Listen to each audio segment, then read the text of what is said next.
This is how all previous philosophers went about it, with their form, idea, or substance posited as being finished, even postulating Kant, even dialectical Hegel. In this way, physical and metaphysical need spoiled its appetite, in particular its paths to outstanding satisfaction, certainly not just that achieved in books, were blocked. Hope, with its positive correlate, the still unclosed determinateness of existence superior to any res finita, or end of things, does not therefore occur in the history of the sciences, either as psychological or as cosmic entity, and least of all as functionary of what has never been, of the possible new. Therefore, a particularly extensive attempt is made in this book to bring philosophy to hope, as to a place in the world which is as inhabited as the best civilized land, and as unexplored as the Antarctic. In critical and further elaborated connection with the contents of the author's previous books, Traces, especially The Spirit of Utopia, Thomas Müntzer, Legacy of This Time, Subject-Object. Longing, expectation, hope, therefore need their hermeneutics. The dawning of the in front of us demands its specific concept.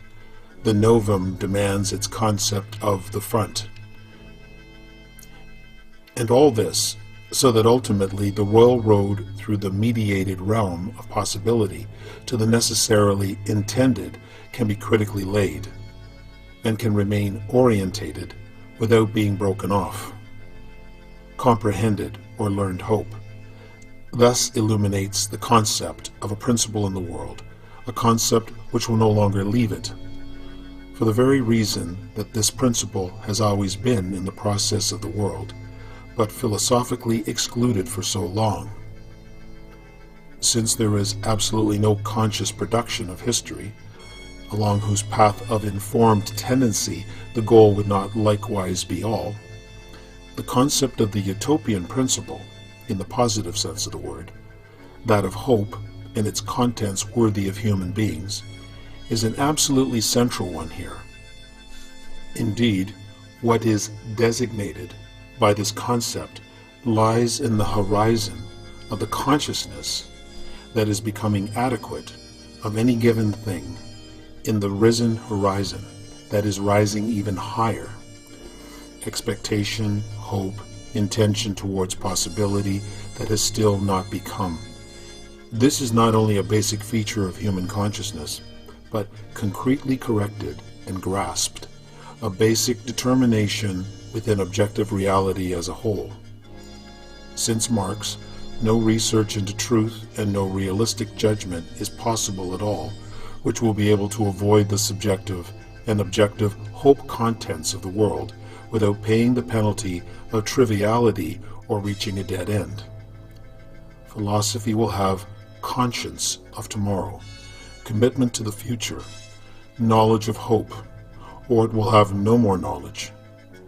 And the new philosophy, as it was initiated by Marx, is the same thing as the philosophy of the new, this entity which expects, destroys, or fulfills us all. Its consciousness is the openness of danger and of the victory which is to be brought about in those conditions. Its space is the objectively real possibility within process, along the path of the object itself, in which what is radically intended by man is not delivered anywhere, but not thwarted anywhere either. Its concern, to which all its energies must be devoted, remains what is truly hoping in the subject, truly hoped for in the object. Our task is to research the function and content of this central thing for us. The good new is never that completely new. It acts far beyond the daydreams by which life is pervaded and of which the figurative arts are full. All freedom movements are guided by utopian aspirations, and all Christians know them after their own fashion too, with sleeping conscience or with consternation, from the Exodus and Messianic parts of the Bible.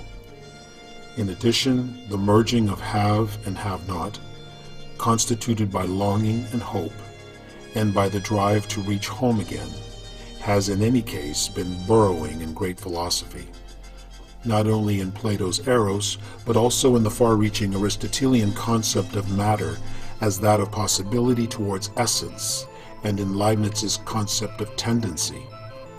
Hope acts unmediatedly. In the Kantian postulates of moral consciousness, it acts in a world-based, mediated way in Hegel's historical dialectic. However, despite all these Enlightenment patrols and even expeditions into terram utopicum, there is something broken off about them all, broken off by contemplation. Most obviously, perhaps in Hegel, who ventured out furthest. What has been overwhelms what is approaching. The collection of things that have become totally obstructs the categories, future, front, novum. Thus, the utopian principle could not achieve a breakthrough, either in the archaic mythical world, despite exodus from this, or in the urbane rationalistic one, despite explosive dialectics. The reason for this is invariably that both the archaic mythical and the urbane rationalistic cast of mind are contemplative idealistic. Consequently, being merely passive contemplative, they presuppose a closed world that has already become, including the projected overworld in which what has become is reflected. The gods of perfection in the former, the ideas or ideals in the latter, are in their illusory being just as much things ended as the so-called facts of this world in their empirical being. Future of the genuine, processively open kind is therefore sealed off from and alien to any mere contemplation.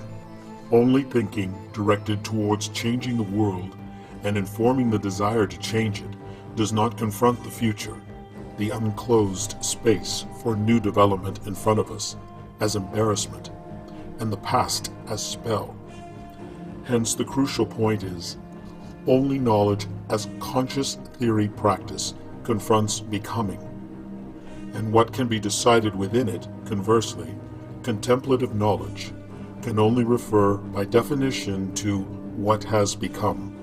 In myth, the direct expression of this pull towards what has been, this relation to what has become, is self-absorption, is the urge towards the immemorial, also the continual predominance of what is truly pagan, namely astro-mythic, the fixed dome arching over all occurrence, the methodical expression of the same connection to the past, estrangement from the future in rationalism, is Plato's anamnesis, or the doctrine that all knowledge is simply re-remembering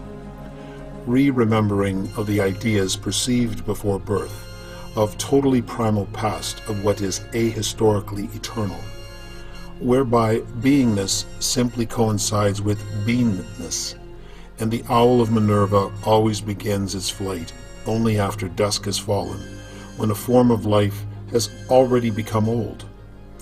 Even Hegel's dialectic, in its ultimate circle of circles, is similarly inhibited by the phantom of anamnesis and banished into the antiquarium.